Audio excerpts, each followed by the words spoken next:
Football fans have been blessed with many extraordinary Super Bowls. But with the good, still comes the bad. Really, some Super Bowls were downright unwatchable. And we're not just talking about for fans of certain teams. There are some on this list where the entire country, but one city, was moaning and groaning all the way through. The worst of them all, they broke untouchable records. Thank goodness, because no one wants to see this happen ever again. This is the Gridiron. Super Bowl V. This one was an oldie, but a horrendous game. There had only been 4 Super Bowls before it, and somehow it already ranked as one of the top 10 worst Super Bowls ever. The Baltimore Colts took on the Dallas Cowboys. The game was by no means a blowout. It was always within reach for both teams, but it was like both teams were trying to give it away. The Colts and Cowboys combined for 11 turnovers. Almost half of them were in the fourth quarter. And there were so many penalties. It seemed like no one wanted to win, and certainly no one wanted to watch. The Colts eventually won what was dubbed the Blunder Bowl. Chuck Howley won Super Bowl MVP. Howley was the linebacker for the Cowboys. If linebacker of the losing team wins MVP doesn't get you hating this game, I don't know what would. Super Bowl 37. Super Bowl 37 wasn't fun to watch for many people, unless you lived in Central Florida, or if you were a defensive back watching to see your position group absolutely kill it. Tampa Bay destroyed Oakland 48-21. That score doesn't sound close, and the game wasn't even as close as that. Rich Gannon of the Raiders threw 5 interceptions. He also got sacked 5 times. The Buccaneers' defense scored 3 touchdowns alone. The Raiders were out of the game before the national anthem was finished. Good news, if you like defense, you might have enjoyed this one. Super Bowl 53. At least for the defense-loving casual fan, Tampa and Oakland had a lot of big quarterback hits and picks. Super Bowl 53 was another defense fest, but without all the sexy turnovers and points getting racked up. Tom Brady won his first Super Bowl against the Rams, and in his last Super Bowl with the Patriots, he was facing the Rams again. People were ready for the rematch. A franchise wanted revenge against the most decorated player in the league. A lot of people were sick of Brady and the Pats constantly winning. They hoped Aaron Donald and Jared Goff would lead their team to victory over New England. Nope. Not only did the Patriots win after making this their 4th appearance in the last 5 Super Bowls and winning 3 of those, but there was only 1 touchdown scored in the entire game. It didn't even come until the 4th quarter, and it was a 2-yard Sonny Michel run up the middle, the least exciting touchdown possible. The Pats won 13-3 in the lowest scoring Super Bowl ever. Bad enough for you? Super Bowl 20. What if we were to tell you that one of the best teams in NFL history, the best defense in NFL history, was in the Super Bowl? That's going to be a great one, right? Wrong. This was definitely overlooked by some fans of the game in Super Bowl 20 when the '85 Bears faced the Patriots. That Bears defense was an absolute juggernaut. They were a roster full of game wreckers. They destroyed game plans. When a team is that dominant, it won't be a good game no matter who they face. They were going to demolish their opposition, and they absolutely did.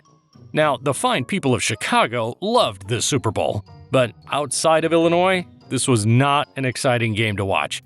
The Bears maimed the Pats in a game that was 44-3 at one point, resulting in a final score of 46-10. Super Bowl 35. Super Bowl 35 was similar to the Bears' dominance over the Patriots in that this was another Super Bowl featuring one of the best defenses in history, those legendary 2000 Ravens. But in the case of the '85 Bears, at least people could say that they saw the best defense ever. In this case, it was only one of the best. This Super Bowl against the Giants was no contest at all. This was like watching a kid obsessed with Madden play his grandmother in the video game and unplug her controller. If the Giants didn't score 7 points in their 34-7 loss, people would question if they even made an effort to win that game. Quarterback Kerry Collins threw 4 picks and got sacked 4 times, and New York's one touchdown was on a kick return. So the offense really did not show up in the biggest stage possible. Super Bowl 55. In more recent years, we've had many competitive Super Bowls, but Super Bowl 55 was not that. Stop me if you've heard this before, but Tampa Bay won a Super Bowl because their defense totally stonewalled their opponent's offense, which also had one of the best quarterbacks in history. At least the last time Tampa won a Super Bowl, the other team put up 21 points. This time around, the Brady-led Bucs didn't even let Patrick Mahomes and the Chiefs get one touchdown. They allowed 3 field goals, and that was it. The Bucs, meanwhile, had a field day on offense. They scored in every quarter but the last, when it didn't matter anymore. 4 touchdowns and a field goal to top it all off. The Bucs won 31-9. Patrick Mahomes was pressured all day. His O-line crumbled like a granola bar, and he was running for his life on every offensive play. His receivers also forgot how to catch the ball on the rare occasions he managed to get the ball to them. Mahomes was picked off twice, sacked 3 times, and fumbled once. The Bucs made him look human in the most important game. Super Bowl 48. With Super Bowl 48 featuring the Legion of Boom in Seattle and Peyton Manning's high-flying offense in Denver, everyone was expecting to watch an unstoppable force meeting an immovable object. But everyone was let down, unless they were a Seahawks fan. 12 seconds into the game, the Seahawks already scored, and they didn't even have the ball. Yes, a safety to start the game. If you were getting your first Super Bowl beer, you might have missed that early score. The Broncos' offense was doing nothing. The Seahawks even scored twice more in the first quarter to make it 8-0. And though it was a one-score game at that point, it was never really close. It was 22-0 in favor of Seattle by halftime. In the first 12 seconds of the next half, Seattle scored again on a kick return, 29-0. The Broncos didn't score until the end of the third quarter to make it 36-8. By then, it was too late, and they got pounded into a 43-8 loss. Super Bowl 27. The first Super Bowl the Bills got to, they lost by 1 point. They made it back the next year, lost again, that time by 13 points. When they made it back for a 3rd year in a row, people figured they needed redemption.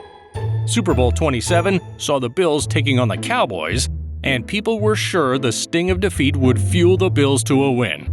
But in devastating fashion, the Bills lost for a 3rd year in a row, and they lost 52-17. Like they didn't even have any fight at all. Dallas led 28-10 at the half, so you would have thought the Bills would rally, try to make it a game.